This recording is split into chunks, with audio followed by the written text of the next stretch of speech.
It is 1 p.m. It's Wednesday. Happy St. Patrick's Day. Welcome to the ACSA Legislative Lunch Break, along with Edgar Zazweta, ACSA Senior Director of Policy and Governmental Relations. I'm Naj Alakan, ACSA Senior Director of Marketing and Communications. Welcome. Go ahead and jump on our chat. Say hello. Let us know where you're watching from. Let us know what's happening in your district today. If you're in one of the districts where in-person learning is going on, go ahead and jump in. Tell us what's going on over there. Edgar, how are you today?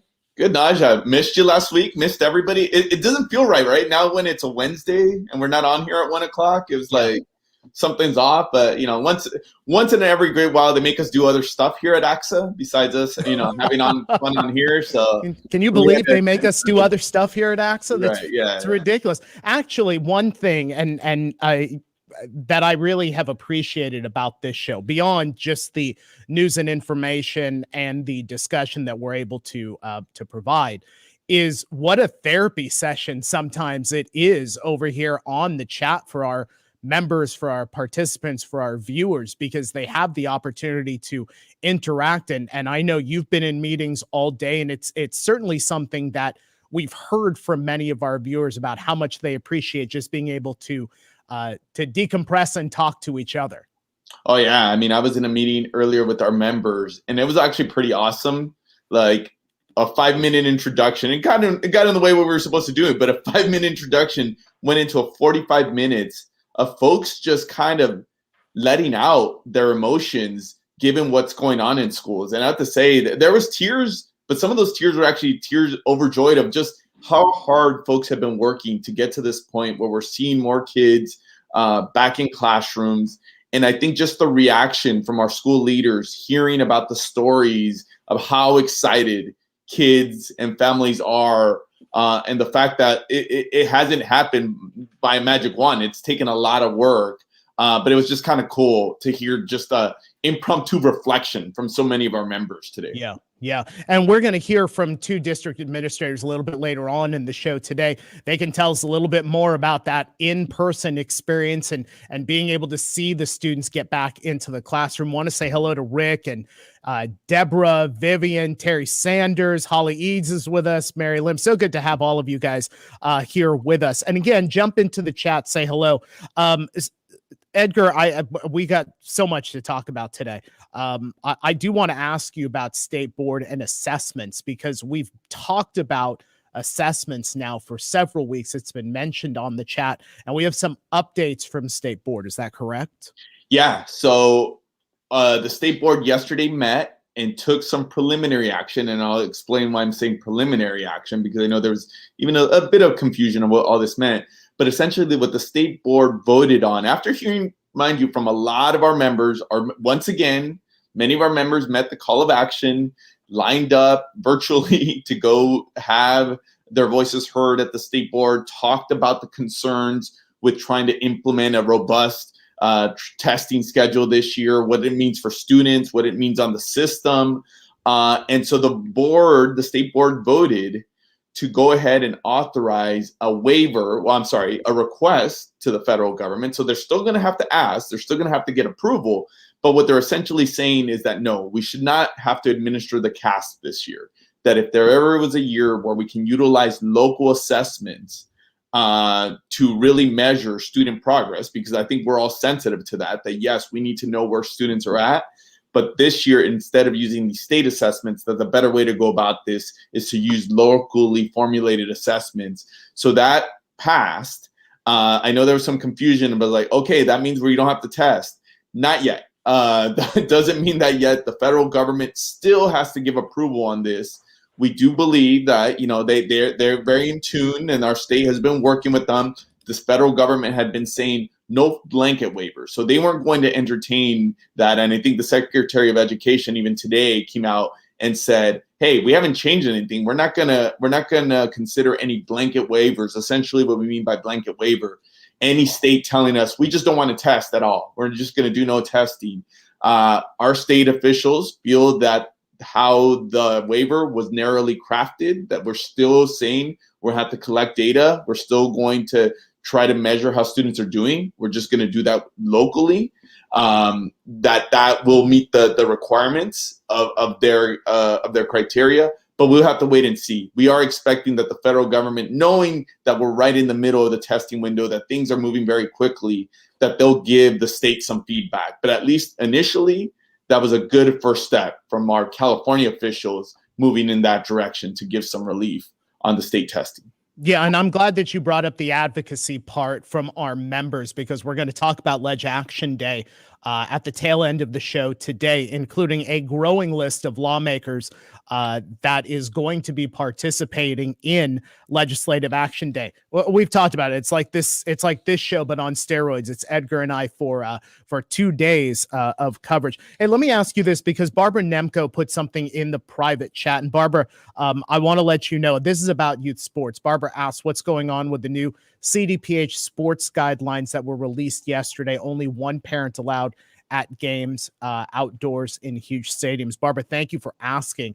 Gianna Miller, our social media whiz, is going to go ahead and put in to the chat the link to the new guidelines, which came out. Edgar was nice enough to provide that to us. That came out from CDPH. So that should give some additional information. Also, Edgar, you had a chance to read over some of these graduation and commencement recommendations from CDPH. Gianna's going to go ahead and put that also into the chat. But what are you hearing as far as graduations and commencements? Yeah, so this is all interrelated to Barbara's question. The state late yesterday, put out some additional guidance, some additional documentation as it relates to youth sports, but also what they're calling live outdoor events, which graduations, commencement ceremonies would fall into that category.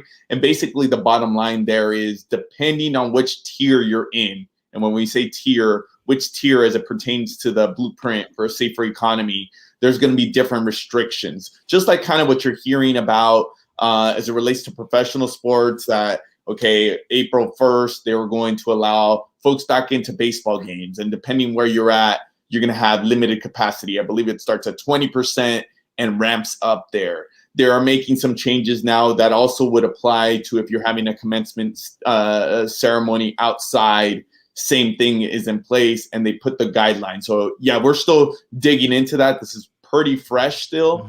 So I'm sure we're going to get a ton of questions. I think to Barbara's question about sports, they had already put out some guidance about what they were saying about spectators, that spectators had to wear masks and whatnot. What the initial guidelines had said were that they did want to restrict attendance to members of the household. So if you're there for the purpose of supervising and seeing your child, that there would going to be that the intent there is that they're members from your own household that are going there. Now, I think the question that Barbara has, there's a lot of interrelation here with the live sports that's having it at a big stadium. How do we distinguish that between a sporting event, right? And again, there's been some back and forth. Some of these are recommendations. Some of these are what you're going to have in place. Been a lot of questions about face coverings. So we're going to be talking about this for a while, but I would encourage folks to read that. We'll be digging into that. We're happy to answer some more questions on it. Reach out to us as always. Yeah, go ahead and look at that link. It's over in the chat. Don't look at it until after the show. We don't want to lose you over here today. One other thing, Edgar, and this is going to lead right into our topic today about the CDC reconsidering that 6-foot requirement inside of classrooms, because you and I have been talking about that since we got a little bit of a note about it on Monday that it was happening, and now it's actually come out from the CDC. So we'll talk about that with our two guests. So let's go ahead and bring them on right now, because we can talk, Edgar, about the distancing inside the classroom, because it has been such an important issue. You and I are on a soups call every Thursday, and we've had the superintendents are very interested in what the new guidelines are. So let's go ahead and bring in our two guests. Terri Rufert is the superintendent from Sundale Union Elementary School District in Tulare County. For those of you scoring at home, Terri used to be the ACSA State Vice President for Legislative Action. Derk Garcia is the superintendent from Roseville City School District. Again, of note, Roseville City School District has the first 2 California schools for a young Naj Alicon. And I'm trying to figure out, Derk, why it is that we have not discussed the renaming of the multi-purpose room over at Sargent Elementary, or a statue of me in front of the school or something like that? Naj, your name was submitted, but it didn't make it out of the first round from our facilities committee. So my apologies to make it public statewide. So Not disappointing. enough lobbying there, Naj. You need to put in a little more effort there. I know. Seriously, if we can get some of my viewers over here, some of our viewers, to go ahead and advocate for that. Let me ask you this. There's been a lot of confusion over the distancing requirements inside of classrooms. Both of you have in-person learning going on, but now we're hearing about the CDC maybe reconsidering their recommendations. Terri, we'll have you start, and then Derk after that. How's the implementation of the guidelines played out in your districts with respect to distancing for students? Terri, we'll have you go first. Okay, well, we started off with 6-foot distancing. And let me remind you that in Tulare County, our county health official is extremely conservative. And so she always goes by the strictest rules. So when we were opened up by a waiver, we were doing the 6-foot distancing. But with the new guidance from our California Department of Health, with 6 foot where practicable, and then if not 4 feet, my community and my board and teachers decided, well, let's bring back as many kids as possible. We have more kids that want to be on, but we were telling them no because we couldn't. So within the next 3 weeks, we'll have everybody back on. However, I have 2 classrooms that even with the 4-foot distancing, I cannot get everybody in the classroom. So the teachers came up with, what if we attach a tent to our classroom? So we're getting pop-ups, taking 3 sides and getting them a TV so they can do the Promethean board, and they will go back and forth and teach in class and also in this tent with all these kids, because one of the things that we found is that more kids are wanting to come back. They want to get off of distance learning. Well, if we can't, without 4-foot distancing, there's no way. We maybe some of our primaries, but I am telling you, we had to take everything out of the classrooms, everything, to get some of the classrooms to have the kids in there. So there is nothing extra at all in the classrooms. And it was funny to watch the teachers measure from chair to chair, 4 feet. What's confusing is that some schools were allowed to go 3 feet, and because our county health said okay, and they could justify it. Our county health will never say okay to that. So it's been confusing for parents, but our board and our community just finally said, let's just go for it and do it. Hopefully we don't get shut down, but that's where we're going. Derk, what does it look like in your district? So we're one of the counties that Terri was talking about where our public health officer was okay with the 3 feet from the American Association of Pediatrics. And so that was our plan moving forward. What we did, which may be a little different, is we used some of those one-time state and federal funds to buy down class sizes. So kind of district-wide, looking at somewhere between 26-1 to 27-1 right now. So when we opened up at the first week of November in a 5-day-a-week, 5-hour-a-day model, about 75% of our kids are going to school in person for 5 days a week for 5 hours a day. So they do a grab-and-go lunch.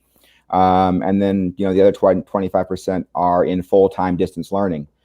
When January hit and the guidance came back out around the 4 feet, just like Terri, we went in and measured every classroom and moved out bookcases and non-essential furniture, as well as personal items that staff had brought. So we were able to comply with the 4 feet minimum between students. But it is really confusing, and I'm very excited for our kids and our community that we were able to make that work with the additional staffing. Hey, question Terri, for me.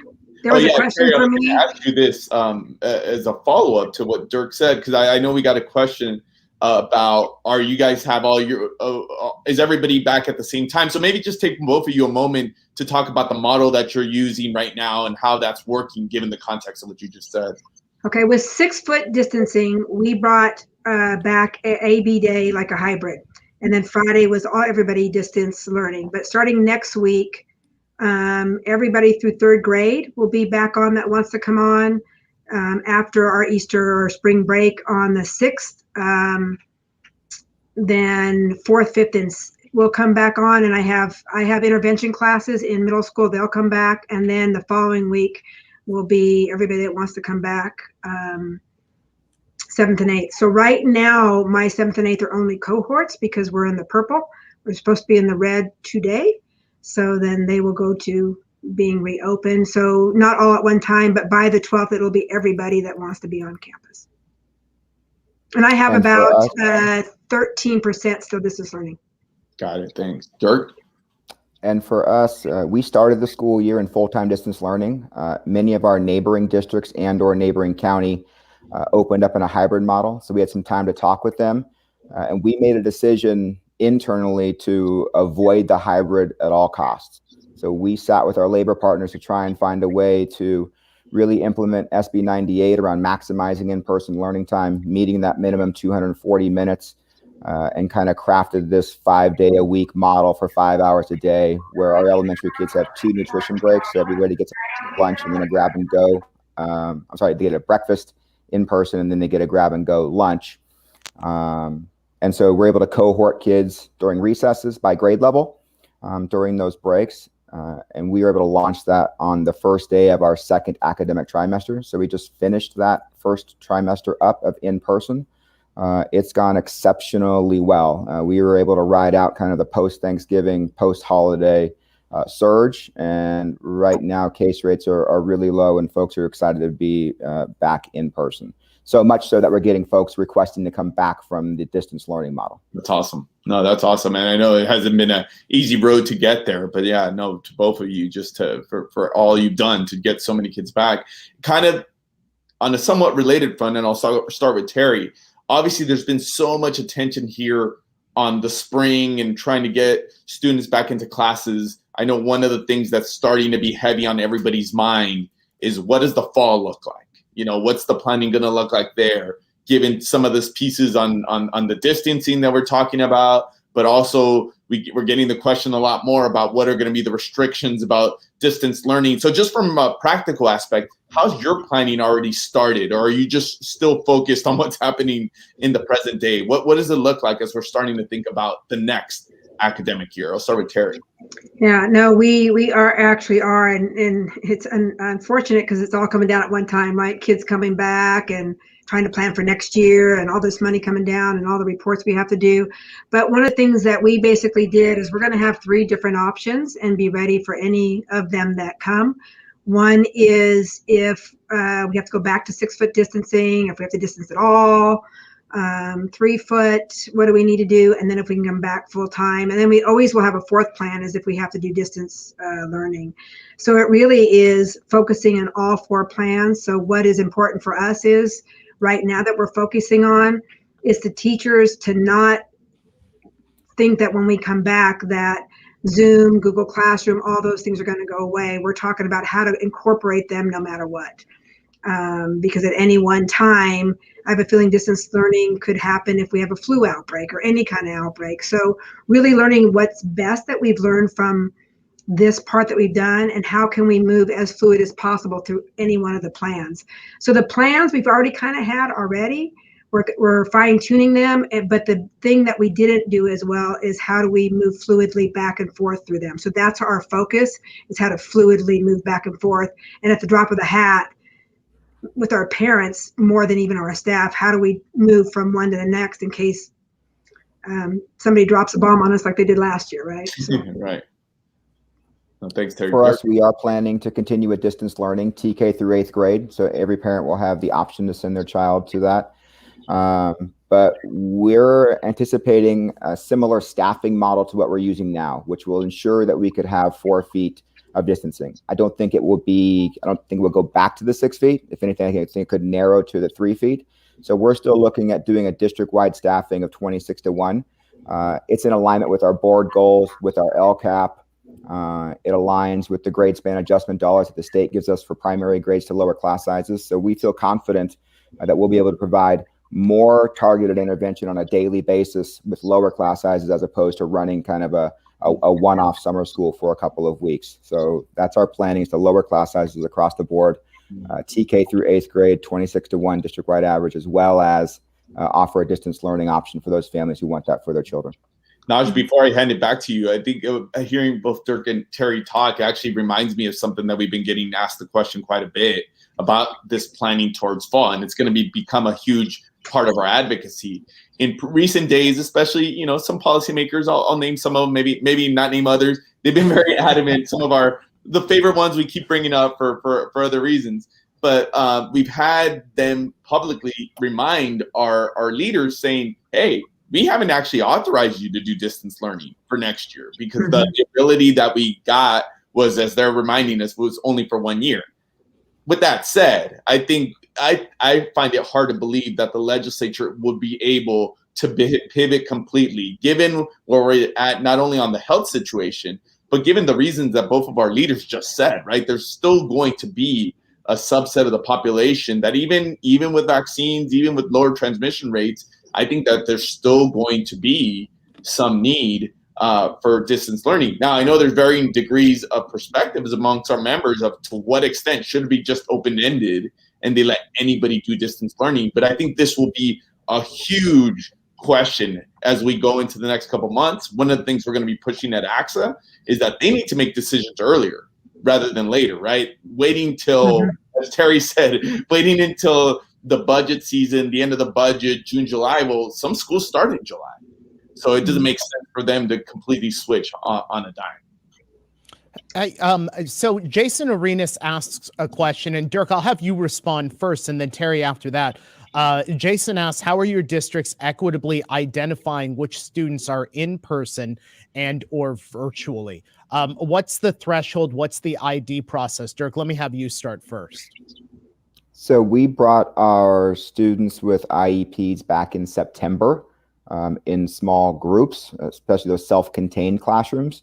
And then once we had our full plan for the 5-day-a-week, 5-hour model, any family was able to return their person to in-person instruction as of the first week of November. So it was an open process. And then we allowed parents for that entire first or that second trimester to move their child either from in-person to our virtual academy or from the virtual academy back to in-person.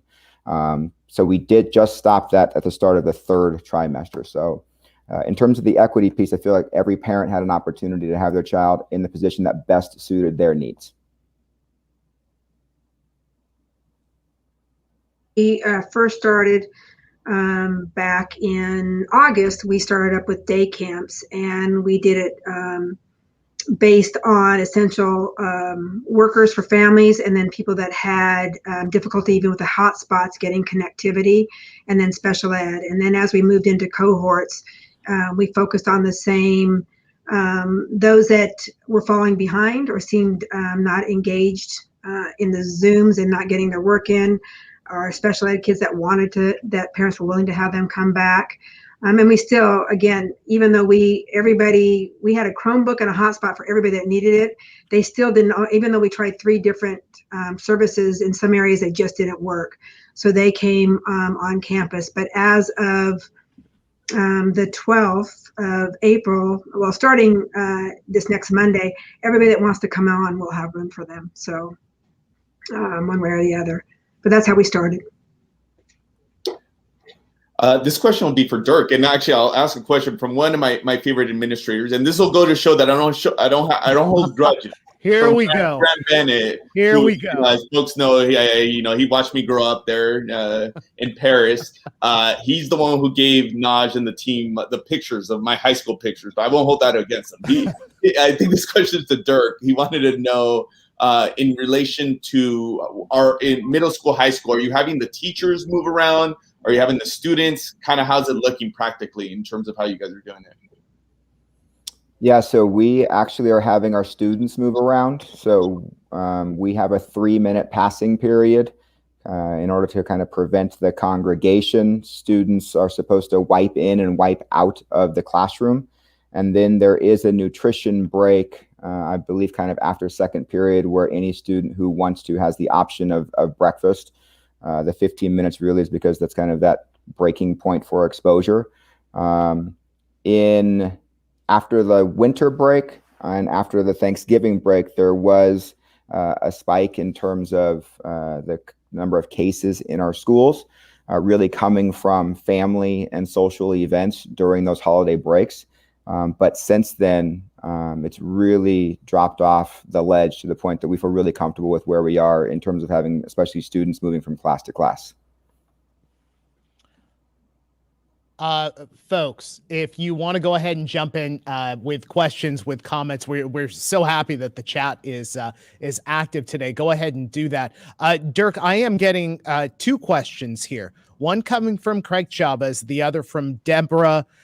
Deborah, I'm not even going to attempt to mess up your name here, but Craig asked the question, so are you also buying portables for the 26-1 at the upper grades because space is an issue? Deborah asked, Derk, your classrooms can fit 26 students with 4-foot distancing. Can you give us some clarity on that, Derk? Sure. So I'll start with the 4 feet. So we went in and measured every classroom. By the way, a pool noodle, for those of you who have pools, is 4 feet long. So went into every single classroom and measured it out, the 4 feet between the center of the chair, as well as the 6 feet for teachers. So we can comfortably get 26 desks in the classroom, especially when we have moved out much of the non-essential furniture that is there. Portable classrooms, because of the configuration, more of a rectangle, can actually get a couple more desks in there, even though it's not our preference. And then in terms of the space availability, we do have space at many of our elementary schools. There will be a couple that have that will be tight. We are a growing district, so we did just build a brand new school. And so there's plenty of space at that school if we need to offload students in order to reduce class sizes at the elementary level. And at the middle school level, we'll make sure that we are doing room sharing so that even on prep periods, those classrooms are all being utilized. And so right now in our preliminary look, we're comfortable with that number and that we can move forward, and understanding that we're really lucky and blessed to be able to do that. Terri, I'll ask you this next question. Alicia was curious about how your reopening plans have impacted current and future projected enrollment based on those plans. I know that's something folks are grappling with in terms of kids coming back, others finding other options. What has it looked like? So I'm a small school district. I'm on one school district, usually about 825. We are down to 738. But I will say, since we've had kids plan coming back, because I do a question and answer with the superintendent about every month or every 2 weeks when we have information. So when it got out, we have had a rush of interdistricts and parents wanting to come in. So we're normally a little bit over a half of interdistricts, but a lot of them decided to homeschool or go to a private school. And I can tell you that at this point, the number of people that want to come back are so high that I could be at 850 if I wanted to next year, if we let them in. Now, if we have to distance learn next year, that may change. A lot of people are asking that. But it is, my numbers will go right back up very easily if we choose to take in all those interdistrict. We have a pretty tight, tough interdistrict process to get through, but they are calling. We probably get 5 to 6 calls a day. Alicia is going to get another question in here, but I also want to ask this one from Sunny Dawn as well. Alicia asks, what changes did you have to make with support staff and yard duty supervision during nutrition breaks? And then Sunny asks, how do you make teachers' lounges safe with teachers eating and masks off? Terri, let me have you start with you, because you just mentioned one school district, a varying number of students at the moment, but you are already putting students into tents. So how are you handling this situation? So when the Cal OSHA regulations came out, we decided to put, I have enough space to kind of space out too. But I had to use my science rooms and some other rooms. So we put my staff into 5 cohorts. And so I have 5 staff rooms. I have enough bathrooms to put them in, to separate them that way too. We bought a microwave, a small little refrigerator, and then mailboxes for each one of those temporary mailboxes.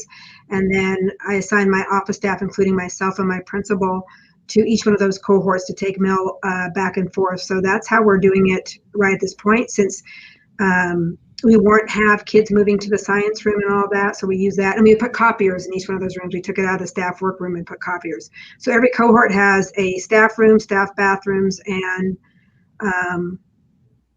workroom. But I have the space to be able to do that if I'm not using the science rooms. If I'm using the science rooms next year, then we will have to do it by when they go to break and when they go to lunch. As far as covering the breaks, we have far more breaks, far more arrival and dismissal times. And so my aides that we have, which we have used for RTI and to work with the kids, have at least 3 to 4 duties a day just to make it work. We have our campus broken up into different play areas. We deliver the food to the classrooms. So it takes them almost all day. They do still have time to work with kids. It's nothing that I ever wanted to do because I think they're more valuable working with kids. But for now, it gets the kids on campus. So whatever it takes, that's kind of what we've done. For Roseville City, we have 20 schools in our district. The staff room is used to store your food and heat your food up, but no one's eating in the staff room. So either going back to their classrooms or eating outside really hasn't been an issue. And really our lunch is after school.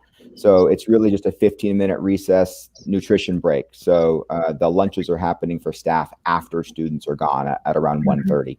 And then we're using our other support staff, similar to what Terri mentioned in terms of temperature checks, screenings in the morning, and then delivery of breakfast to each classroom, and then supervision during those nutrition breaks as well. This one to both of you as we're hitting the bottom of the hour here. And you both, as you've demonstrated, you're now both veterans kind of in this whole reopening, right? Like you folks have been doing it while exciting that so many folks are just venturing into this here in the coming days or just started. So maybe one last question. What advice would you have for our school leaders as they're thinking about the early days and then thinking about the rest of the academic term here? Just what advice would you have for your fellow school leaders? We'll start with Terri. First of all, continue to be flexible and have multiple plans.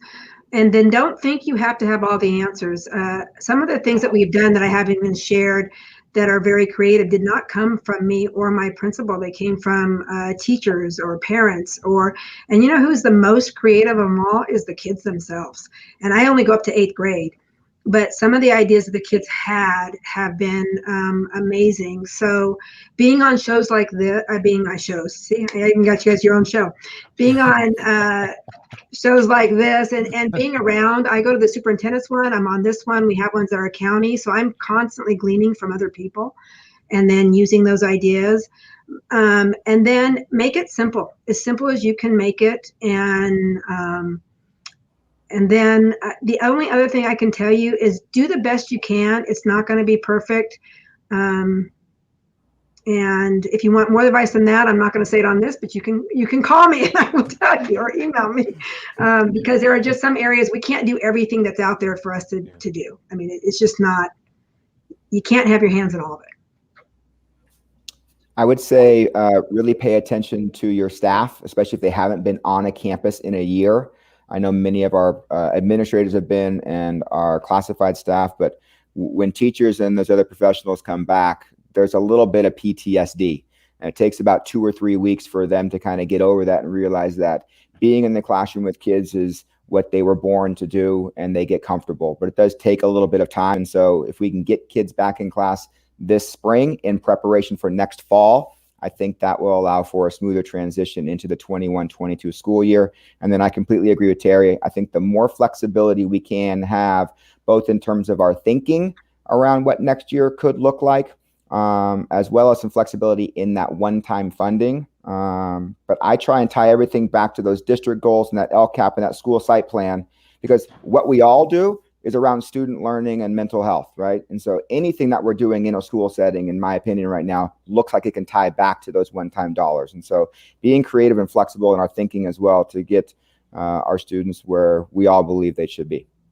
And I'm also happy to take any emails or phone calls if folks want to talk off to the side too.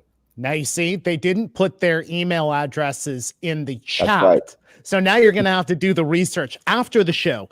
Do the research. Terri Rufert, Superintendent, Sundale Union Elementary School District, and Derk Garcia, Superintendent, Roseville City School District. Thanks to both of you for being on the show today. We look forward to having both of you back. Thank you.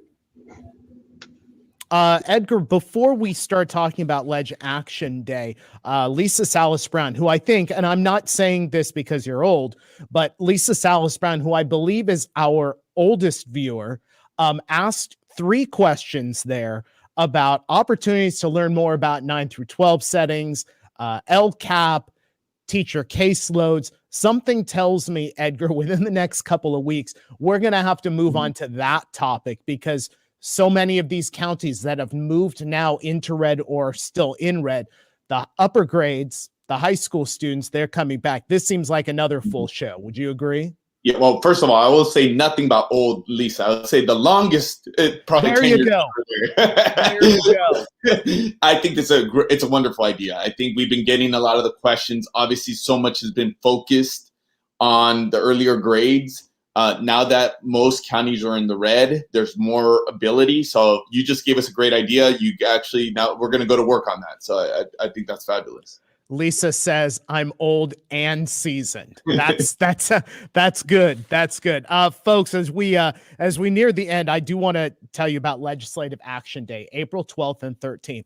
This year, it's free, and it's something completely different than what we've done before. Let's show you a video to promo Ledge Action Day.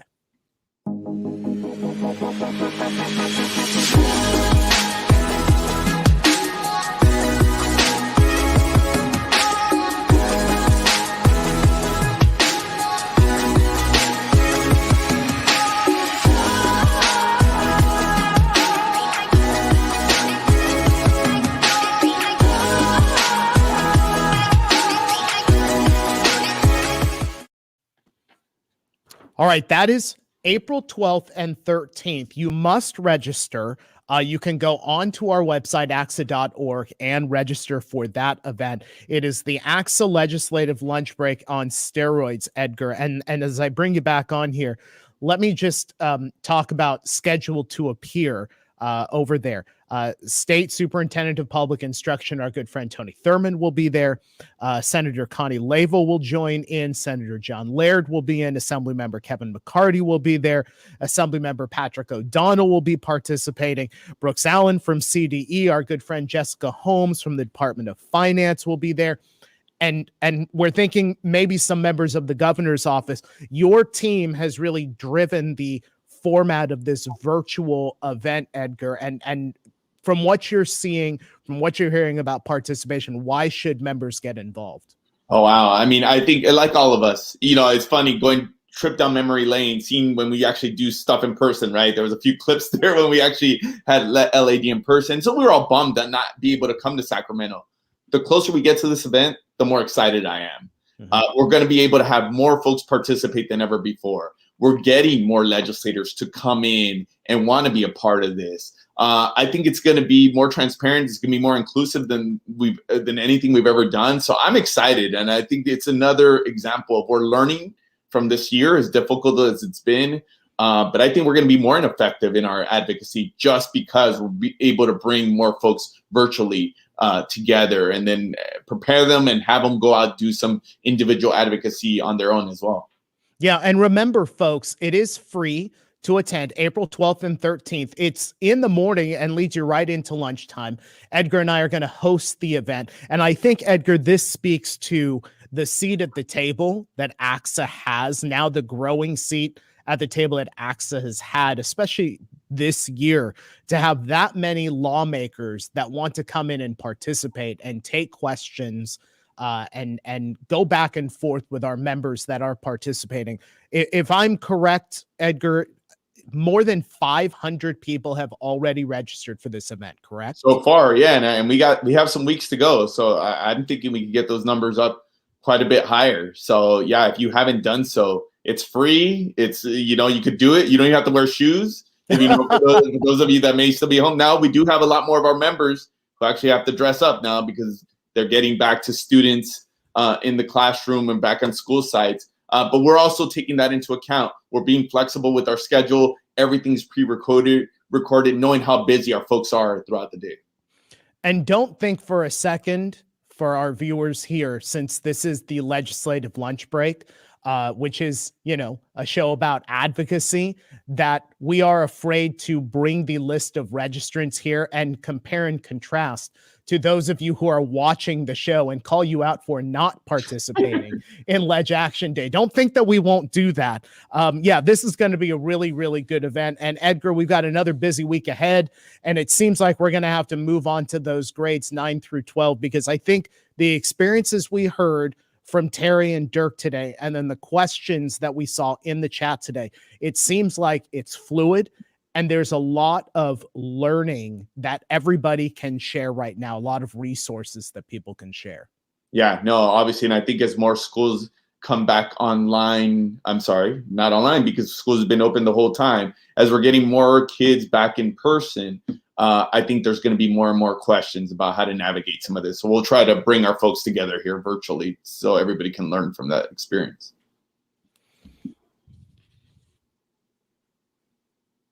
Did I come back? You're back.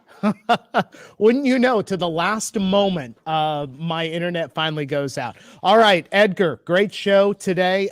Good to see you. We're back next week. I'll bring in a different broadcast location as long as, Edgar, you watch the safety video that gets us back. I'm on it. You're on it. You're on it. All right. All right, folks. Thank you so much for watching the ACSA Legislative Lunch Break. We're back here 1 o'clock next Wednesday, live and interactive. Have a great rest of the week.